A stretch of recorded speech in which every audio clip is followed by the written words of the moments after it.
Hi, the Infinite Man is back again at your service. So last clip, we talked about the law of reflection, and my understanding of it is kind of simple. There might be more detailed explanation about this particular law besides using the example of the echo when you're in the mountains or the mirror. And if I get more information about it or more examples that I can use to expand it even further, I will for sure share it with you. But for now, I think it's pretty easy to understand, or at least I think at this moment it's easy to understand. So why don't we move now to the law of projection?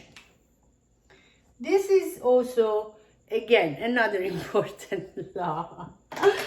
Projection is like when you're in theater, working in theater, which I did for a while, is when you put the projector on that specific actor on the stage from way high, because you want the entire focus of the audience goes towards that actor or actress and what they're saying and how they're playing for whatever reason, based upon what the scene is requiring.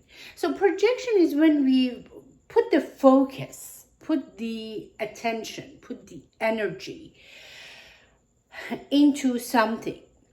Unfortunately, for the most part, we use this law of projection not much to our favor. And the best example, which is, in my opinion, pretty sad, is when we project fear that I told you it doesn't even exist into our children. And they grow up to be fearful beings. And our intention is loving. We want to make sure that, oh, the stove is hot, it's going to burn you. So we are projecting fear into the child so they are more careful. God forbid, if you are not around, they are not going to get hurt. So you see, all the intention behind it is absolutely loving. No question. But nevertheless, we are projecting fear into our children, into each other, and we are also very much receptive to someone projecting that fear into us. A good example of it is the media. If they put the projection on something and keep feeding us, 24/7 about a very horrible news, they are projecting it into us. It's going to become part of us, and they're planting that seed in our heart, and our mind is going to be very anxious and very worried and very fearful. So we need to use this law of projection also to our favor. And by that, I don't mean not to watch for your children. You need to because they don't have the intellect at certain age what to do and not to do. But believe it or not, they have a spiritual intellect that also is into work. And actually, they are more in touch with that source than adults.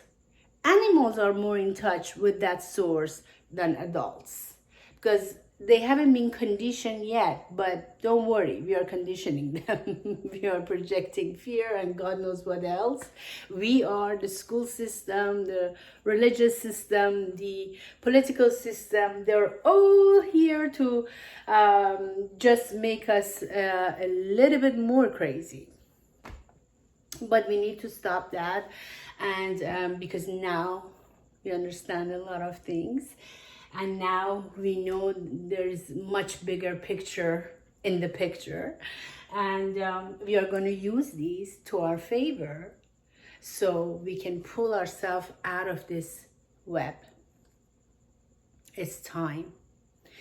Otherwise, the suffering and pain is going to continue. And the quality of your existence is supposed to be beautiful, peaceful, joyful, it is compromised. Very much so. So, the law of projection.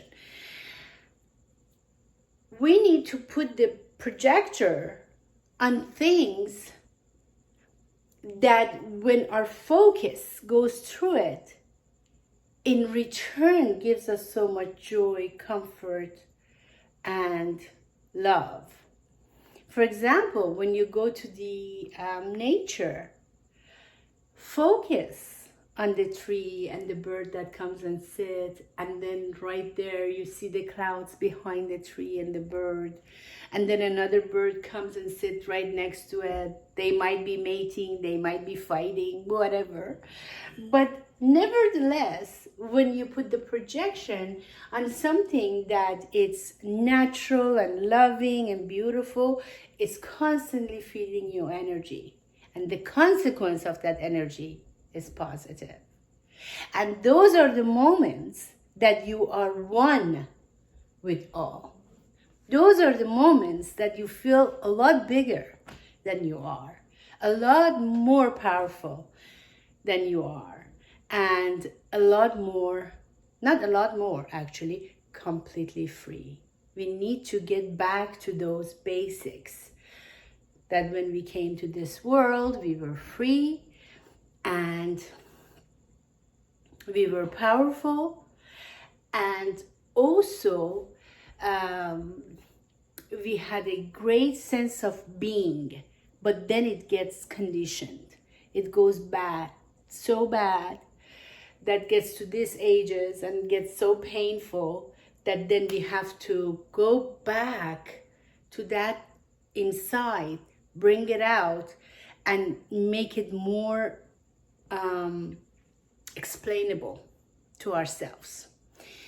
Because when the child comes to this world, it is very much so courageous, and it has the mechanism. I mean, the kind of a cry that the child has, no other human being in different ages does have. No matter what, it requires attention. You cannot stand a child's cry for too long. Either you get mad or crazy, or you feel sorry for it. However you feel, it does affect you, and it does make you get your attention.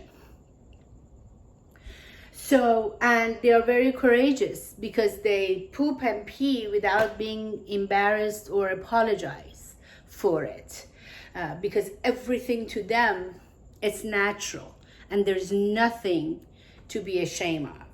Actually, I read somewhere the biggest sin in the history of humans in regards to supreme power, or maybe even the only sin, was when Adam and Eve, they covered themselves, their genital, with a leaf.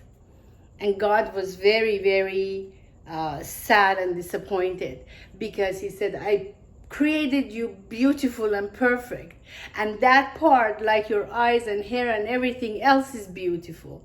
Why are you covering it? Why you're ashamed of it?